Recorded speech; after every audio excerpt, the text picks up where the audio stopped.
হরে কৃষ্ণ। তো আজকে সকাল সকাল আরতি কমপ্লিট করে এসেছি আমাদের একটা জমিতে। এটা হচ্ছে নদীর সাইডের জমি। আমাদের বাড়িতে মানে সারা বছরই বেগুন থাকে ধরতে গেলে।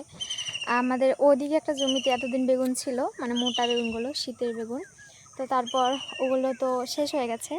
এবার বাবা এখানে লাগিয়েছে বর্ষালি বেগুন, কিছুদিন আগেই লাগিয়েছে। এগুলো আর কয়েকদিন পরেই হয়তো ফল দিয়ে দেবে। অনেক কিছু লাগিয়েছে। এদিকের জমিতে আমি খুব একটা আসি না, যেহেতু একটু নদীর সাইড, ভয় ভয় লাগে, তো তাই আসি না।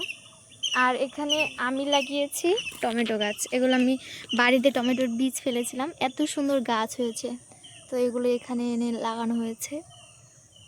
আর বাবা এখানে লাগিয়েছে শসা। শসা আমার ভীষণ প্রিয় একটা মানে ফল। এই যে এখানে হচ্ছে, আর কিছুদিন পরেই খাওয়া যাবে এগুলো। এই যে অনেক ফুল এসছে। আমাদের বাড়িতে সারা বছরই অনেক রকম সবজি থাকে, যেহেতু আমাদের কৃষিকাজ করে গ্রামের দিকে বেশিরভাগ লোক, তো আমাদের প্রচুর মানে সবজি চাষ করা হয়। সারা বছরই মানে থাকে সবজি। করলা মানে উচ্ছে লাগানো হয়েছে। এই যে শসা, অনেক গাছেই ছোট ছোট হয়েছে শসাগুলো। খুব বেশি এগুলো বিক্রি করার জন্য লাগায় না, কারণ আমি শসা খেতে এত ভালোবাসি। বেসিক্যালি বাবা আমার জন্য এগুলো লাগায়, এগুলো বিক্রি করে না, মানে বেগুনগুলো বিক্রি করবে আর সবগুলোই মানে বাড়িতে খাওয়ার জন্য।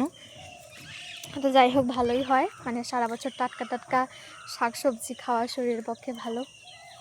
হরে কৃষ্ণ।